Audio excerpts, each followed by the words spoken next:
Yes, ready and start. Mahatma Gandhi, who had anticipated all this, thought that this system of education, which is so expensive, would not do if education was to be brought within the reach of every Indian, rich or poor. He therefore thought of a new system of education which has come to be known as basic education, and which Indian and foreign educational experts have declared to be highly useful. According to Gandhiji, as far as I understood him, there are two basic merits in this new system. Firstly, education under this system is imparted not merely through books but through some kind of practical work, so that the knowledge which children acquire will not be the result of mere memorizing but of actual experience.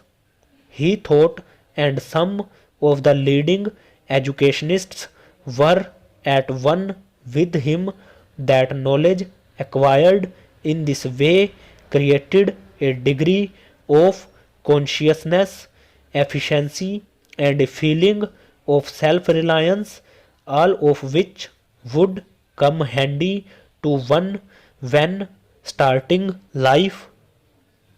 Secondly, the other merit in this system, according to him, is that it brings education for all within the pale of practical possibility, because the handicrafts on which children would be working would bring some return in terms of money, which would go at least in part to meet the expenses of their education.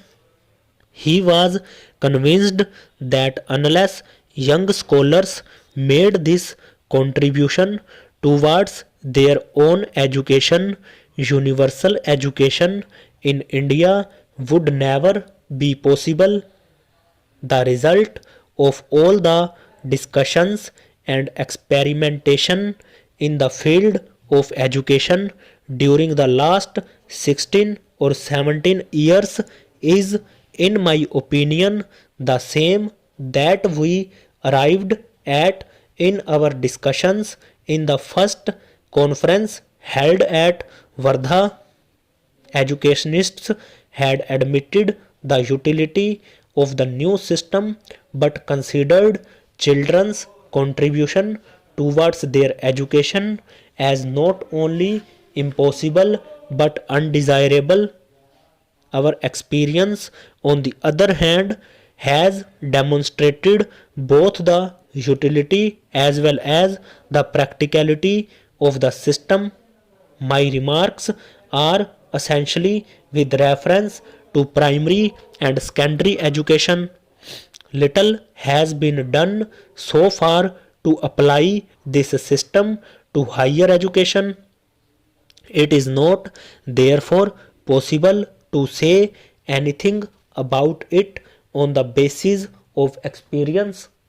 In spite of all that has been done in this field so far, it is a pity that this system has not received the encouragement which it deserved and which we would have given it after achieving independence from the British rule. As far as I can say, the reason is that although the utility of the new system has been proved, our faith in the old system of education remains unshaken. That is also why most of those who are engaged in the work of education have not given much thought to the new system. All that we can say is that even today the new system has not gone beyond the experimental stage. our government has bit decided to popularize it as a part of its constructive program, let alone doing anything practical for it. I know that in the various conferences we have had so far, resolutions have been adopted in favor of it, and government agreed that the new system should be adopted, but actually it has not been done. Consequently, educational institutions of the old type are daily increasing, and whatever budgetary provision government makes under the head education is spent mainly on keeping the old system of education intact. Naturally, the new system has received little encouragement. My own view is that unless fundamental changes are made in the current system, the sad state of affairs that we see today will become sadder. The feeling of discontent among the educated and their utter dissatisfaction with life will continue to grow. I would therefore urge that all those concerned with the education of children, our educationists, universities, and the governing bodies of colleges and schools, education ministers, etc., should give not only theoretical consideration to this problem but do something practical to change the present system of education. Unless this is done, the problem would become more and more complicated.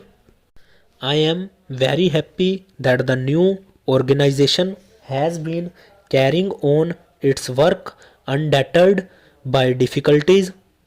I cannot say that its activities have influenced educational trends in the country to any considerable extent, but I must admit that whatever is being done by it is of great value to the country. Its usefulness would be realized when sooner or later, compelled by circumstances, we shall have to introduce fundamental changes in the system obtaining today. At that time, the experience acquired by workers of the new organization will come handy.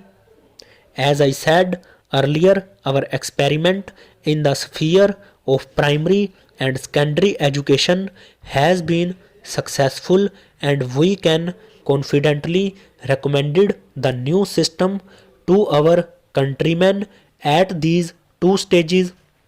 We cannot say the same in respect of higher education in view of the inadequacy of our experience. Therefore, I attach great importance to your work. I hope the unfavorable atmosphere will not detract your workers and they would continue to do their job over.